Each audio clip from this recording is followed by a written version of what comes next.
こんにちは、ドクターチンです。基礎から学ぶ電気シリーズの応用編。今回のテーマは、氷の落下速度です。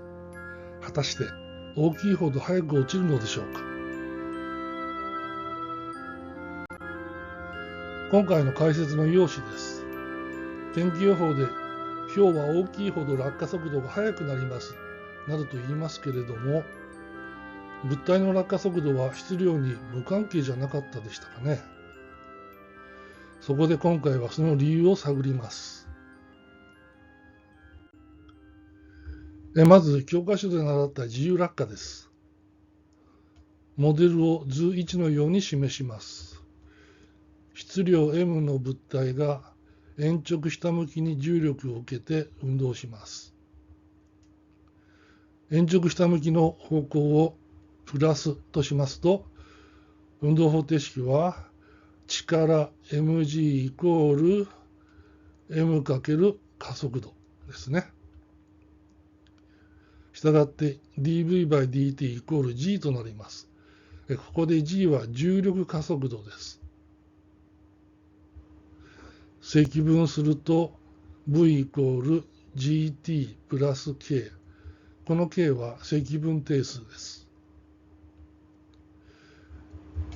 t イコール0で運動が始まったとしますと、t イコール0で v イコール0ですから、積分定数 k は0となります。したがって v イコール gt。質量に関係なく時間に比例することがわかります。つまり時刻 t が増えていくと速さも無限大になってしまうという結果になるわけです。グラフは図2のようですね。時間とともに速度が上昇し、いずれは発散してしまうという結果になります。しかしこれ、現実と合致しません。そこで現実に合致したモデルを考えます。理論上は氷の落下速度は質量、つまりは大きさですね。これに関係せず、落下時間が長いほど大きくなるということですけれども、果たしてこれはですね。大きい氷も小さい氷も速度は同じことになるわけです。しかし何か違う気がします。実際には何かが加わっているのではないでしょうか。そうです。実際には空気抵抗がありますね。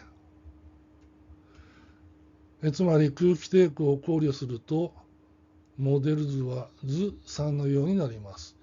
空気抵抗は重力と逆向きに発生します。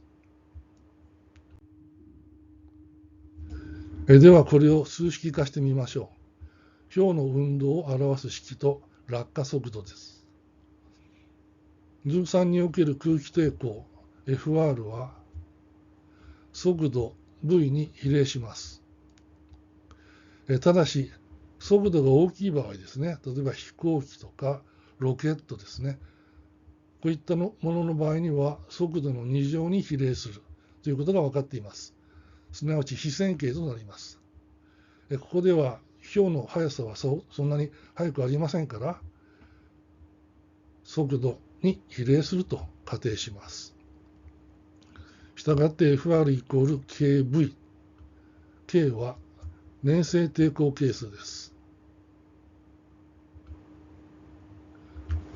運動の式は質量 m の物体に加わっている力は重力と空気抵抗です。重力方向を正としていますから、空気抵抗はマイナスということで mg-fr。fr は v に比例するということにしました。したがって m×dv/dt プラス kv イコール mg という微分方程式が成り立ちます。この式どっかで見たことある式ですね。つまり RL 直列回路の回路方程式と同じ形です。RL 直列回路の回路方程式は L の端子電圧 N×dA/dt と R の端子電圧 RI 足したものが電源電圧 E ということで、全く同じ形の式です。つまり電気系と力学系、これらの現象は変数の名前や式の形は違いますけれども、現象自体は同じだということがわかります。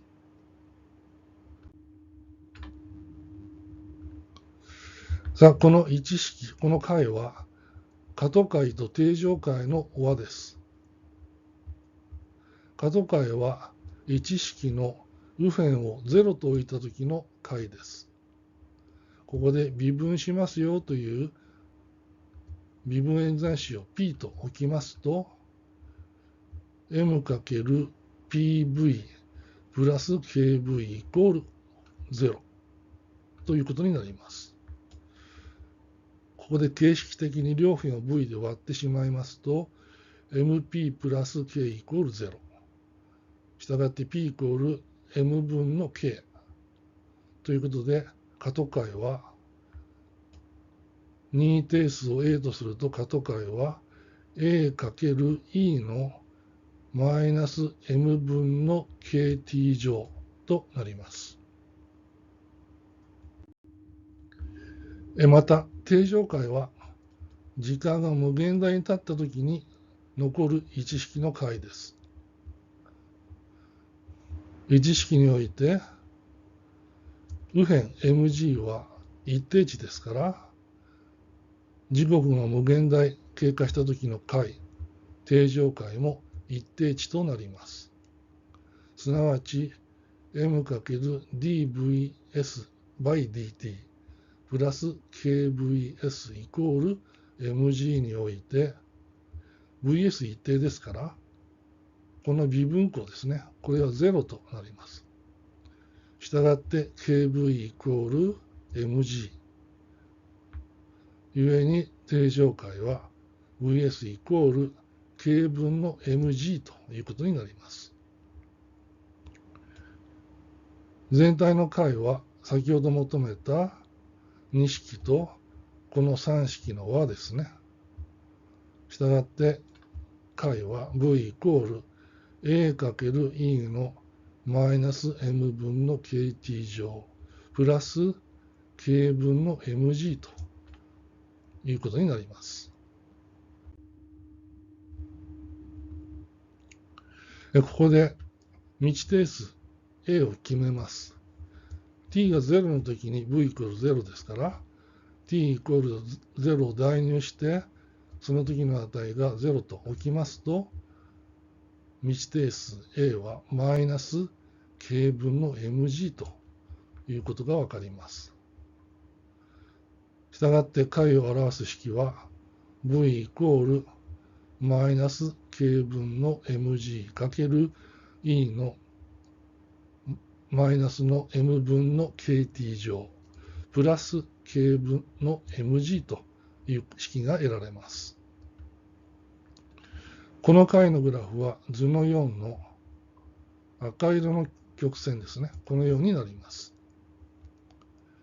つまり時刻 t が無限大になりますと定常解に近づきます。